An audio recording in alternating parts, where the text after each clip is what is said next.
नमस्कार. श्री स्वामी समर्थ चॅनलवर तुमच्या सर्वांचं खूप खूप स्वागत आहे. आपल्याला आरोग्यपूर्ण जीवन जगायचं असेल किंवा शरीरात कुठलाही आजार असू नये असं वाटत असेल तर रथसप्तमीला सूर्यनारायणाची पूजा नक्की करायची आहे. येत्या 16 फेब्रुवारीला रथसप्तमीची पूजा आहे. त्या दिवशी सूर्यनारायणाची पूजा करून सूर्यनारायणाला प्रसन्न करून आपण त्याच्याकडनं उत्तम आरोग्याचं व सुखी जीवनाचं वरदान मागायचं आहे. आपल्याकडे कितीही पैसा असू द्या किंवा सुखसमृद्धी असू द्या, पण आरोग्य नसेल तर आपण त्याचा उपभोग घेऊ शकत नाही. म्हणूनच आरोग्याची काळजी घ्यायला हवी आणि आरोग्याचं वरदान मिळण्यासाठीच सूर्यनारायणाची पूजा रथसप्तमीला करायला हवी. घरात जर कोणी दुर्धर आजाराने ग्रस्त असेल किंवा भविष्यात तुम्हाला कोणताही मोठा आजार होऊ नये असं वाटत असेल तर रथसप्तमीच्या पूजेबरोबरच पुढील 2 उपाय आहे ते तुम्ही नक्की करायचे आहे. तर ते कोणते उपाय आहेत ते बघूया.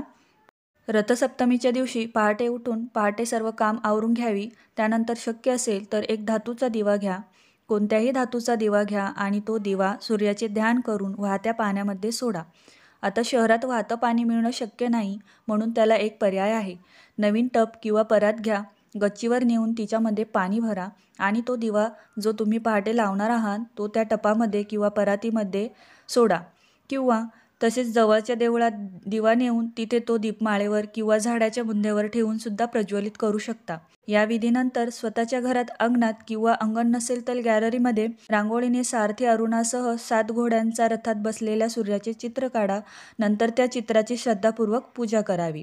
तर हा झाला पहिला उपाय. त्यानंतर आता दुसरा उपाय बघूया. तर दुसरा उपाय आहे रथसप्तमीच्या दिवशी सकाळी लवकर उठून सूर्यनारायणाला अष्टांग अर्घ्य द्यायचे आहे. तर अष्टांग अर्घ्य म्हणजे काय? तर पाणी, दूध, तूप, मध, दही, रक्तचंदन, कण्हेरीचे फूल आणि कुश हे 8 पदार्थाने सूर्यनारायणाला अर्घ्य द्यावे. त्यानंतर अन्नदान नक्की करावे.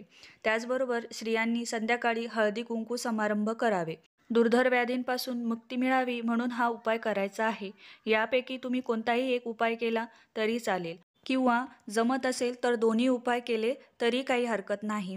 हे उपाय केल्यानंतर आपल्याला आरोग्यपूर्ण जीवन आणि शरीरात कुठल्याही आजाराचं भविष्यात उद्भवू नये यासाठी हे 2 उपाय आहे. व्हिडिओ आवडला असेल तर लाईक आणि शेअर नक्की करा. चॅनलला सबस्क्राईब करायला विसरू नका. श्री स्वामी समर्थ.